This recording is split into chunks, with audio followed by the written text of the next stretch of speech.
一位在国外学习飞行的网友发现机场上时常出现颜色眼熟的初教6教练机，询问得知，这是玩家自行喷涂的民用型初教6丙海燕。目前，仅美国就有大约300架正式注册飞行的初教6，而我国从1962年至今，海空军飞行学院的初教机一直是初教6，原因无他，这是地球上最优秀的初级教练机。看到初教6的人都会被其简练舒展的外形，尤其是双上反的欧翼所吸引，3条长腿和绿油油的机身，就像一只呆萌的大号蚂蚱，让人油然感觉亲切又安全。初教6翼展10米，长度8.5米，起飞重量不到1.5吨。它的副翼和升降舵用刚性杆推拉，方向舵和升降舵后缘的调整片用钢索牵拉，因此这是一套没什么零件可坏的纯机械式混合操纵系统。螺旋桨是一副奋发530自动变距双叶桨，能通过自动改变螺距来调节发动机负荷，使转速维持在最佳工况。发动机整流罩可上下打开，里面是一台重量200公斤的活塞6夹9缸新型气冷发动机，额定功率270马力，缸头温度通过自动开闭的进气窗控制，工作十分可靠。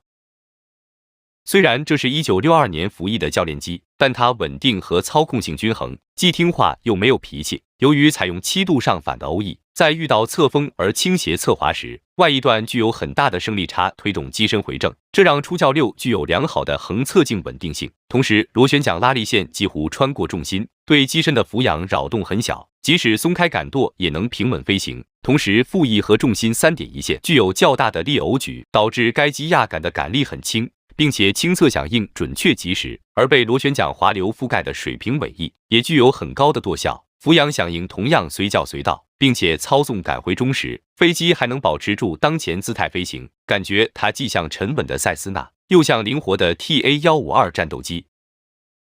初教6的离地速度是115公里每小时，但起飞从不放襟翼，因为它的开裂式襟翼虽然能通过被封面的低压区吸引上翼面的气流加速而提高升力，但这增大了机翼前后的气压差，开度较小时压差阻力反而更大。因此，这个襟翼更像减速板，并不适合起飞使用，一般只是用来减小进速度，以便进行着陆的偏差练习。另外，这副机翼的根部翼型为 NACA 23016，外翼段的根部翼型为 NACA 23015.2，翼梢翼型为 NACA 4412。这种设计的目的是让一根到翼梢的翼型厚度不断变薄，从而形成气动扭转，同时也让机翼迎角向两侧逐渐减小，形成几何扭转。于是升力系数就从中间向两侧平滑减小，导致中央翼首先超过临界迎角而失速，并在飞机抖动下坠中，使作用在一根弦长中点的动压增大，引起整个机翼的压息后移，产生更大的低头力矩。因此进入失速时，飞机会自行俯冲改出。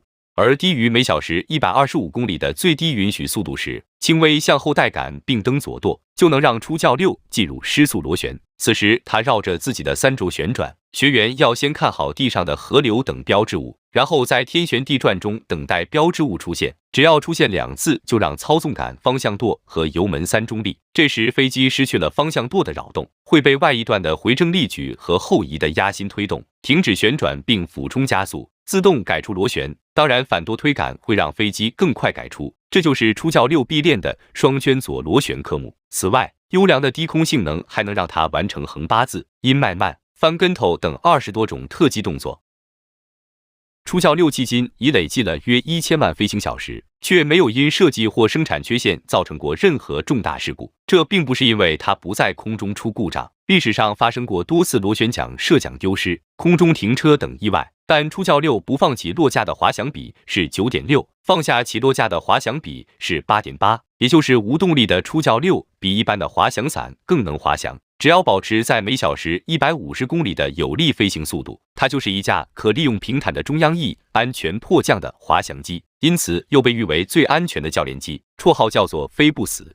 虽然航空技术在日益进化，但初学者只需要一架友好的飞机，因此足够安全、好飞又便宜的初教6无需被替代。它不仅得到了无数海空军飞行学员的一致认可，还出口到世界各地。这些被喷成向中国空军致敬涂装的民用型初教6丙和航校的初教6甲一样，都具有良好的抗风能力，能够在昼夜简单气象和昼间复杂气象条件下飞行。对熟练的老手来说，还可以在8米每秒的侧风中平稳降落。加上它能完成眼花缭乱的特技，这引得那些开塞斯纳的人口水直流。